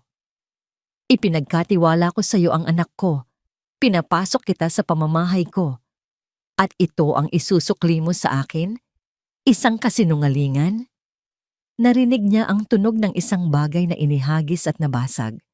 Pagkatapos ay ang boses ng kanyang ama, nanginginig sa galit. Anong masasabi mo rito? Sa batang namatay sa mga kamay mo? Magsalita ka. Katahimikan. Pagkatapos ay ang mahinahong boses ni Nana Diwa, hindi natitinag, ngunit may bahid ng kalungkutan. Isang boses na halos hindi marinig ni Ian sa gitna ng nagsisimula ng pagbuhos ng ulan. Ang tunay na bilanggo ay hindi ang anak ninyo, Don Ricardo, kundi kayo. Ang mga salitang iyon ay tila mas lalong nagpaalab sa apoy. Lumayas ka! Sigaw ni Don Ricardo. Ang boses ay basag na. Lumayas ka sa pamamahay ko. Ngayon din. Huwag mo nang hintayin ang umaga. Dalhin mo ang iyong kamalasan at ang iyong mga multo palayo sa pamilya ko.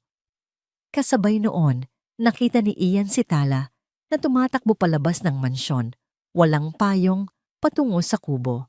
Sumunod ang kanyang ina, si Senyora Elara, sumisigaw ng, "Ricardo, tama na. Huwag." Ngunit huli na ang lahat. Bumukas ang pinto ng maliit na kubo. Lumabas si Don Ricardo, basang-basa ng ulan. Ang mukha ay isang maskara ng galit at sakit. Sa likod niya, lumabas si Nana Diwa. Ang kanyang puting buhok ay nakadikit sa kanyang mukha. Ang kanyang simpleng bestida ay nababasa na rin. Wala siyang dalang kahit ano, maliban sa maliit niyang bayong. Hindi siya tumingin kanino man, hindi kay Don Ricardo, hindi sa nagmamakaawang si Senyora Elara, hindi sa nag-aalalang si Tala. Naglakad siya, mabagal, tahimik, palayo sa kubo, patawid sa damuhan, patungo sa malaking tarangkahan. Ang bawat hakbang niya sa gitna ng malakas na ulan ay parang isang punyal na sumasaksak sa puso ni Ian. Siya ang kanyang pag-asa. Siya ang unang taong hindi tumingin sa kanyang mga binti, kundi sa kanyang kaluluwa. Siya ang nagbigay sa kanya ng unang kislap ng liwanag matapos ang 5 taon ng kadiliman. At ngayon, pinapalaya siya na parang isang aso. Hindi, bulong ni Ian, na sa isang iglap ng desperasyon na hindi pa niya naramdaman kailanman, sinubukan niyang itulak ang kanyang wheelchair. Huwag, Nana, huwag kang umalis. Ang kanyang mga braso na laging nanghihina ay biglang nagkaroon ng lakas, ang lakas ng pag-ayaw. Itinulak niya ang gulong, isang ikot, 2. Nakausad siya palayo sa bintana, patungo sa pinto ng kanyang silid. Ngunit ang mansyon ay malaki. Ang daan ay malayo. Nakita niya si Tala na sinusubukang pigilan si Nana Diwa. Nakikiusap. Ngunit umiling lamang ang matanda. Isang malungkot na ngiti ang nasa mga labi at marahan nitong tinanggal ang pagkakahawak ni Tala. Nagpatuloy ito sa paglakad. "Nana!" Sigaw ni Ian. Ang kanyang boses ay napuno ng lahat ng sakit na kanyang nararamdaman. Ang sakit ng kanyang katawan, ang sakit ng kanyang nakaraan, at ang bagong sakit ng pag-abandona. Narinig siya ng matanda. Huminto ito sa gitna ng daan. Sa huling pagkakataon, lumingon ito sa direksyon ng mansyon, sa bintana ng silid ni Ian. Ang kanilang mga mata ay nagtagpo sa gitna ng ulan at ng gabi. Isang tingin na puno ng panghihinayang, ng paumanhin at ng paalam. Pagkatapos, tumalikod na ito at tuluyang naglakad papalabas ng tarangkahan, nilamon ng dilim at nang walang tigil na buhos ng ulan, nawala na siya. Ang kandila ay tuluyan ng namatay. Ang lakas sa mga braso ni Ian ay biglang naglaho.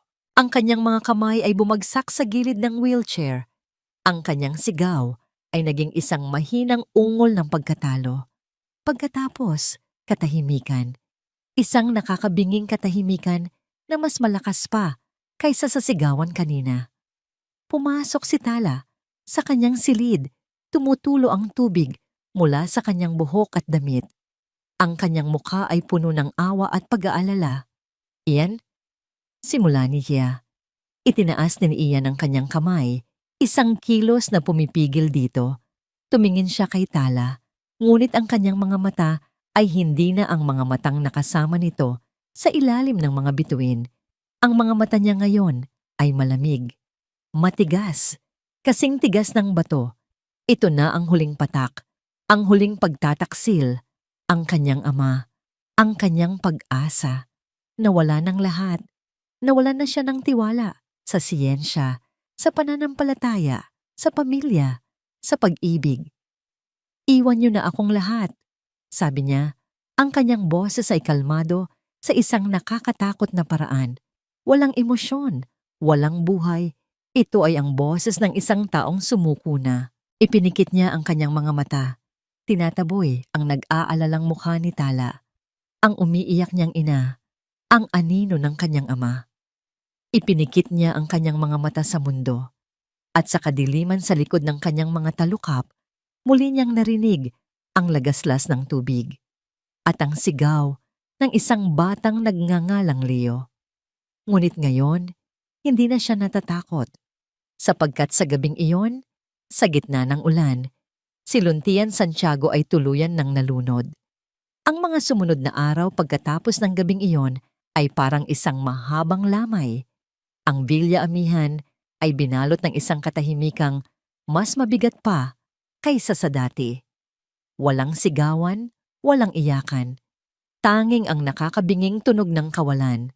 Si Luntian Santiago ay tuluyan ng nagsara. Hindi na siya nagsasalita. Hindi na siya kumakain. Maliban na lang kung pilit na isusubo sa kanya. Ang kanyang mga mata ay laging nakapikit na para bang mas gugustuhin pa niyang mabuhay sa kadilimang nilikha niya sa kanyang isipan kaysa harapin ang liwanag ng isang mundong puno ng pagtataksil. Para kay Tala Agustin, ang bawat araw ay isang pagsubok sa kanyang katatagan.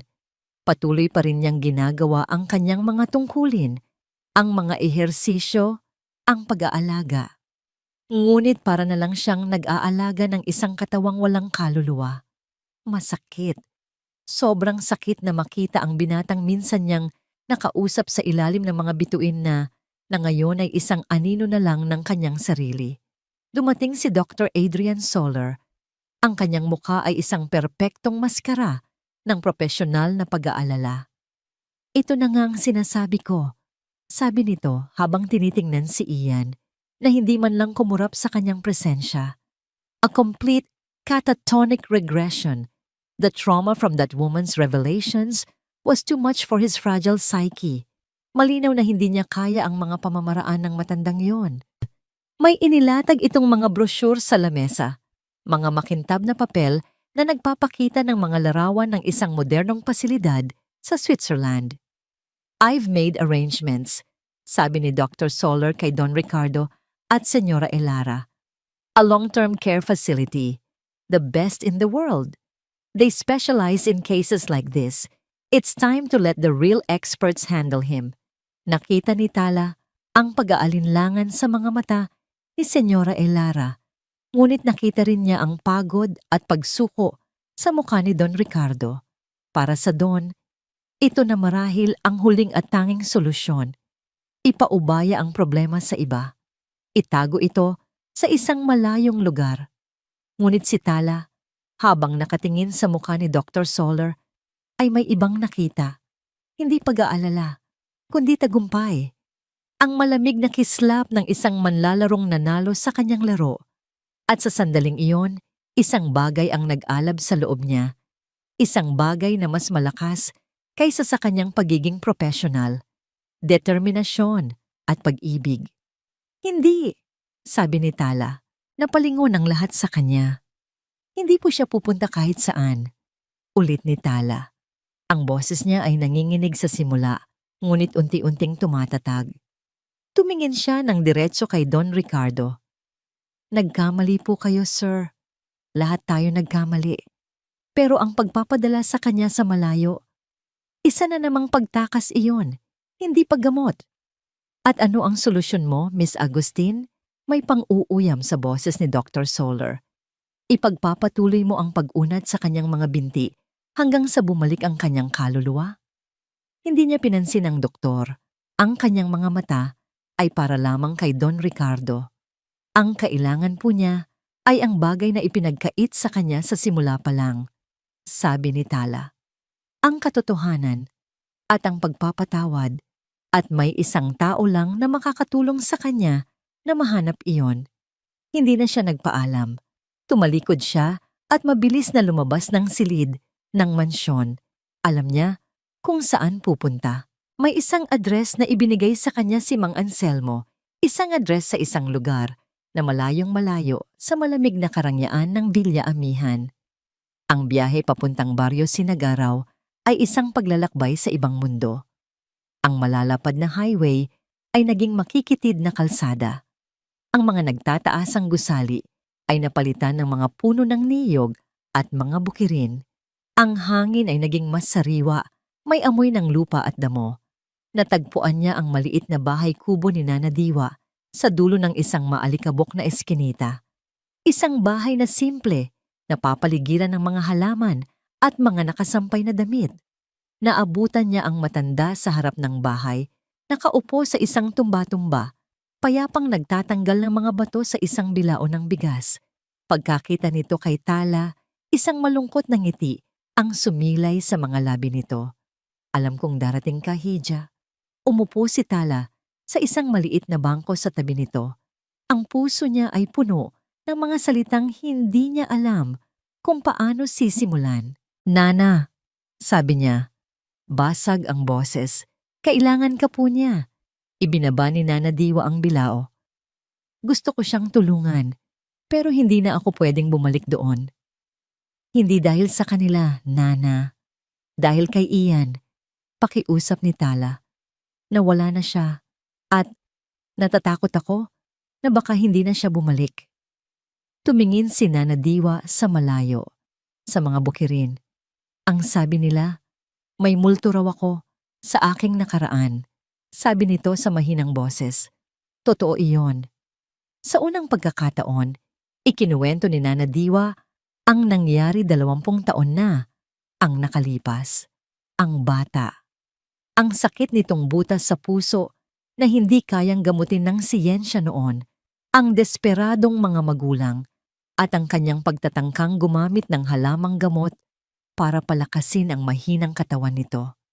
Hindi laso nang ibinigay ko sa kanya, sabi ni Nana Diwa. Isang butil ng luha ang pumatak sa kanyang pisngi. Bitamina iyon, ngunit ang kanyang puso ay bumigay na. Alam ng mga magulang niya ang totoo. Alam nilang ginawa ko ang lahat, pero ang sakit. Napakasakit para sa kanila na tanggapin. Kaya, hinayaan ko na lang. Hinayaan kong ako ang sisihin nila para kahit paano may mapagbuntunan sila ng kanilang galit at hindi ang Diyos o ang kanilang sarili. Napaluha si Tala sa narinig. Hindi ito isang kwento ng pagkakasala. Ito ay isang kwento ng sakripisyo. Tumayo si Tala. Tumingin siya sa mga mata ni Nana Diwa. Ang kanyang sariling mga mata ay puno ng determinasyon. Hindi ka kailangan ni Don Ricardo, Nana, sabi niya. Pero kailangan ka ni Ian at kailangan kita.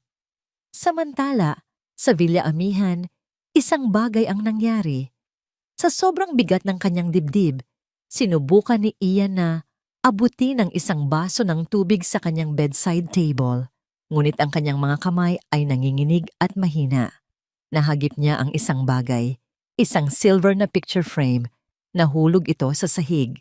Sa pagtatangkang damputin ito, nawalan ng balanse si Ian at nahulog mula sa kanyang wheelchair. Bumagsak sa sahig na may kasamang malakas na kalabog. Nakahiga roon, hindi makagalaw. Ang kanyang mga mata ay napako sa larawan sa nabasag na frame. Isang larawan niya at ni Leo, dalawang batang nakangiti, magkaakbay.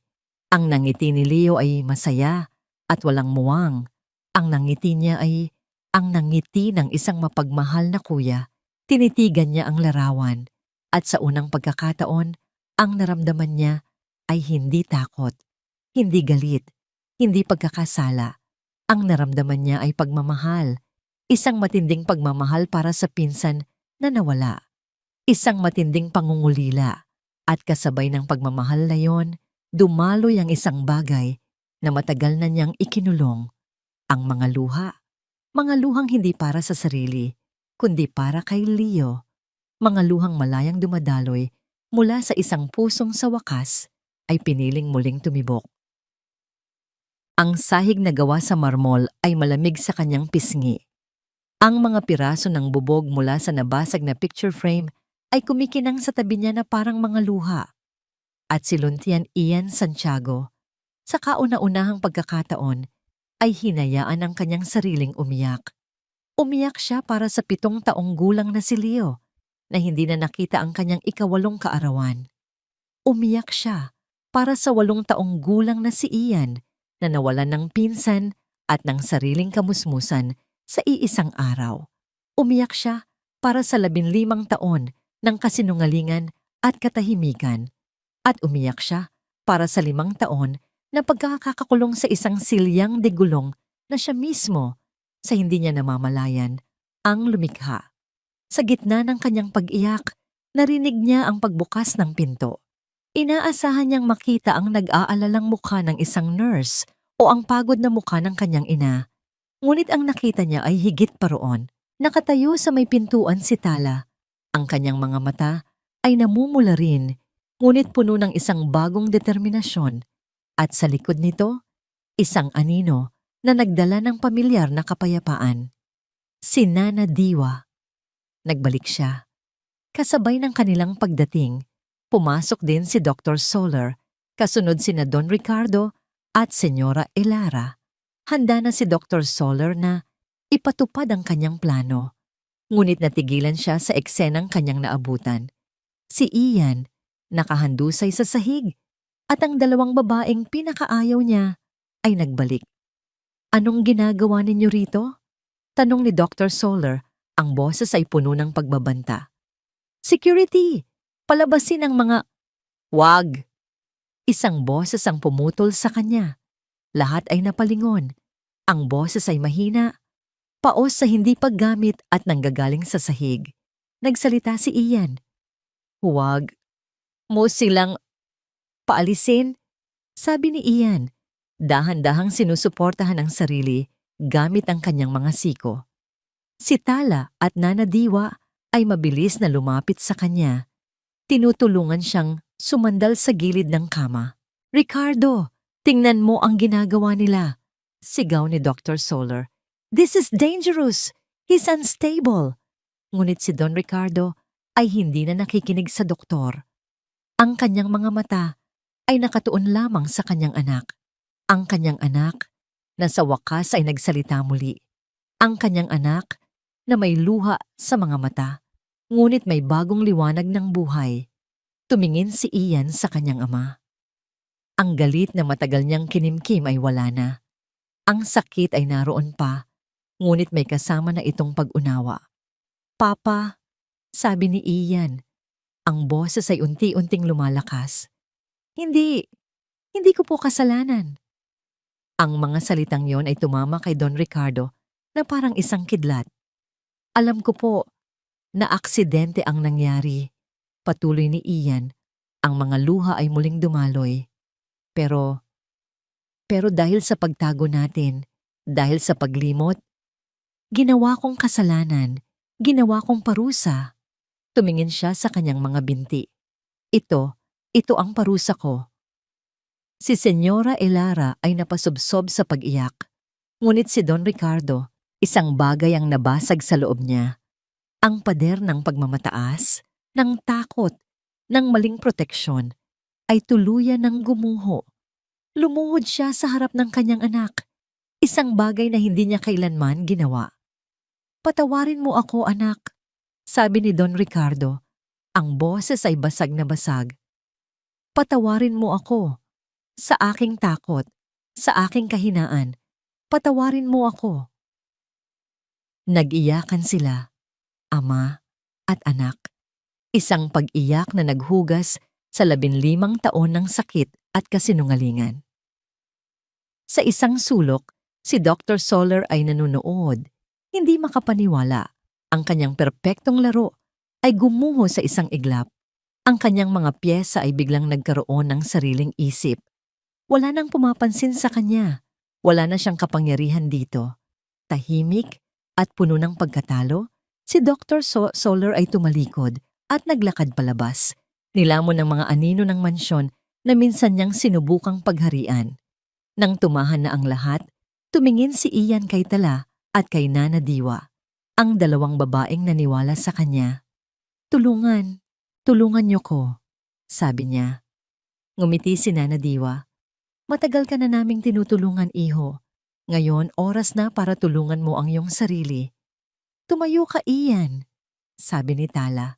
Ang kanyang boses ay malambot ngunit matatag. Kumuha siya ng isang walker, isang gamit na matagal nang nakatago sa bodega. Inilagay niya ito sa harap ni Ian.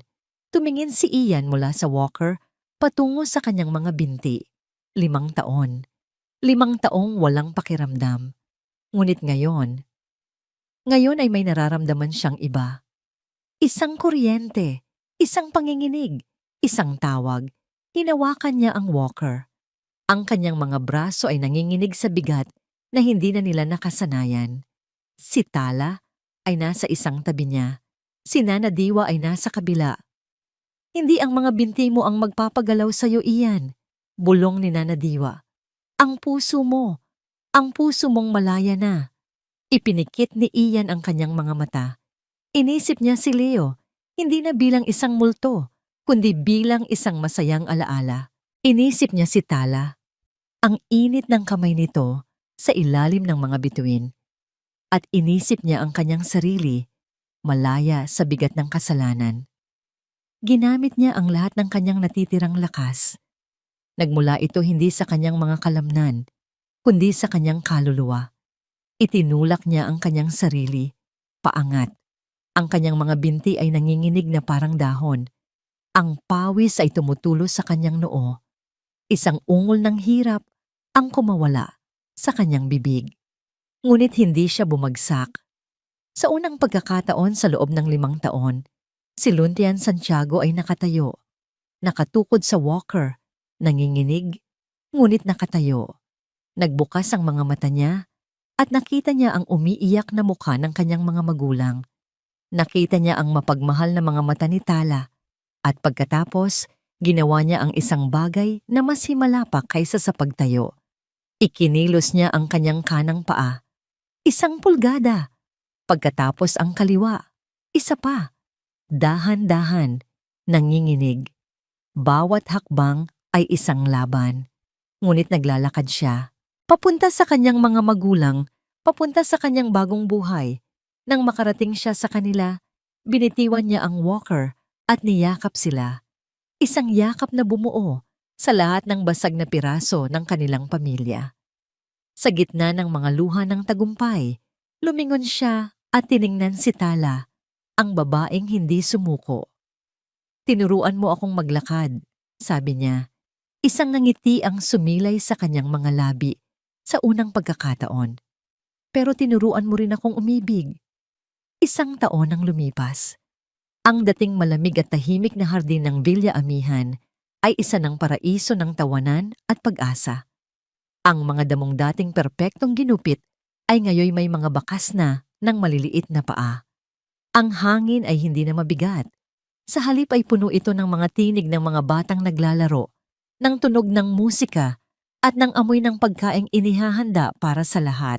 Ito ang araw ng opisyal na paglulunsad ng Sinag-Ara Hope Foundation, isang pundasyong itinatag ng Pamilya Santiago upang tulungan ang mga batang may mga karamdamang pisikal at emosyonal, lalo na ang mga nagmula sa mga pamilyang walang kakayahang magpagamot. Sa gitna ng lahat, nakatayo sa isang maliit na entablado, si Luntian Ian Santiago. Hindi na siya nakaupo sa isang wheelchair. Nakatayo siya sa sarili niyang mga paa. Mayroon siyang hawak na isang eleganteng tungkod na gawa sa kahoy, isang paalala ng kanyang pinagdaanan. Ngunit hindi na ito isang simbolo ng kanyang kahinaan. Ito ay isang simbolo ng kanyang lakas. Sa kanyang tabi, nakatayo si Tala. Ang mga kamay nila ay magkahawak. Ang mga daliri ay magkapulupot na parang mga ugat na hindi na mapaghihiwalay. Ngumiti si Ian sa mga tao, mga doktor, mga kaibigan, mga pamilya, at ang mga batang benepisyaryo ng kanilang pundasyon. Magandang hapon po sa inyong lahat. Panimula niya, ang kanyang boses ay kalmado at puno ng kumpiyansa. Marami sa inyo ang nakakakilala sa akin bilang si Luntian Santiago, ang binatang ikinulong sa isang wheelchair. Ngunit ngayon, natututunan ko na ang aking pagkakakilanlan ay hindi nakakabit sa isang silya o kahit sa isang tungkod. Tumingin siya sa malayo na parang binabalikan ang kanyang mahabang paglalakbay. Natutunan ko na ang pinakamalubhang karamdaman ay hindi ang sakit ng katawan, kundi ang sakit ng kaluluwa. Ang tunay na bilangguan ay hindi ang mga binting hindi makalakad, kundi ang pusong hindi makapagpatawad. At ang pinakadakilang himala ay hindi ang muling paglakad, kundi ang muling pagkatutong umibig at magtiwala. Ang kanyang mga mata ay bumaling sa kanyang mga magulang na nakaupo sa unang hilera. Si Don Ricardo at Senyora Elara ay hindi na ang mga taong puno ng takot at pait. Ang kanilang mga mukha ay malambot, ang kanilang mga ngiti ay totoo. Kanina lang ay nakita pa silang nakikipaglaro sa mga bata. Niyakap ni Ian ang kanyang mga magulang sa pamamagitan ng kanyang mga salita. Salamat Papa Mama sa pagtuturo ninyo sa akin kung paano bumangon sa pamamagitan ng pagharap sa ating mga pagkakamali. Pagkatapos, ang kanyang tingin ay napunta sa isang matandang babae na tahimik na nakaupo sa isang tabi, si Nana Diwa. Ang mukha nito ay puno ng pagmamalaki, isang ngasang ngiti ang nakaguhit sa mga labi nito na kasing init ng araw. At kay Nana Diwa, sabi ni Ian, na nagturo sa akin na ang tunay na lunas ay matatagpuan sa loob. At sa huli, tiningnan niya ang babaeng nasa kanyang tabi. Hinarap niya si Tala at itinaas ang kanilang magkahawak na kamay. At sayo, sabi niya, ang kanyang boses ay napuno ng pagmamahal na hindi lang nagturo sa aking mga binti na humakbang, kundi nagturo rin sa aking puso na muling tumibok. Salamat sa hindi mo pagsuko sa akin. Nagpalakpakan ng lahat. Ang kanilang mga palakpak ay isang alon ng pag-asa na yumakap sa buong hardin. Pagkatapos ng seremonya, habang papalubog na ang araw at nag-uuwian na ang mga bisita, naglakad sina Ian at Tala sa isang mas tahimik na bahagi ng hardin, malapit sa talon na minsan ay naging saksi sa isang trahedya. Ngunit ngayon, ang ugong nito ay hindi na nakakatakot. Ito ay isang awit ng paghilom. Isinandal ni Ian ang kanyang tungkod sa isang puno. Hindi niya ito kailangan na ngayon.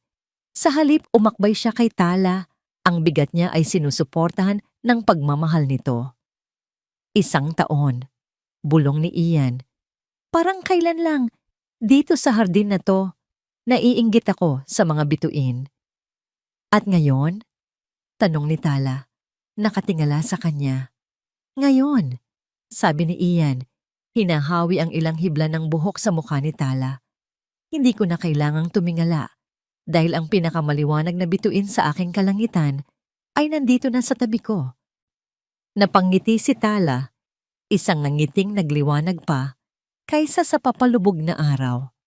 Corny mo, biro niya. Corny na kung corny, tawa ni Ian. Pero sa'yo lang. Huminto sila sa paglalakad at magkaharap na pinanood ang huling piraso ng araw na lumubog sa abot tanaw. Pinipinta ang langit ng mga kulay kahel, rosas, at lila. Isang perpektong pagtatapos. Isang perpektong simula. Habang buhay? Tanong ni Tala sa mahinang boses. Hinalikan ni Ian ang kanyang noo. Saan pa ba ako pupunta? At dito nagtatapos ang kwento ni Naluntian at Tala.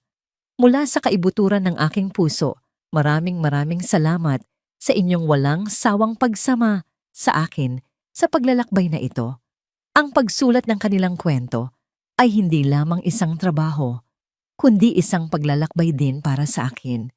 Sa bawat kabanata, para ko na ring naramdaman ang bigat ng silyang digulong ni Ian, ang sakit ng kanyang nakaraan, at ang liwanag na unti-unting sumilay sa pagdating ng pag-ibig at pag-asa. Naging saksi ako sa kanilang mga luha, sa kanilang mga takot, at higit sa lahat, sa kanilang tagumpay, sapagkat ang kwentong ito ay higit pa sa isang simpleng pag-iibigan. Ito ay isang paalala na ang pinakamalaking himala ay hindi laging nakikita ng mga mata, kundi nararamdaman ng puso. Isang paalala sa walang kapantay na kapangyarihan ng pagpapatawad. Pagpapatawad sa iba at lalo na sa ating mga sarili. At isang paalala na kahit gaano pa kadilim ang gabi, laging may sisikat na araw ng pag-asa. Ngayon, nais ko namang marinig ang inyong tinig. Ano ang naramdaman ninyo sa paglalakbay na ito? Aling bahagi ng kwento ang pinakatumatak sa inyong puso?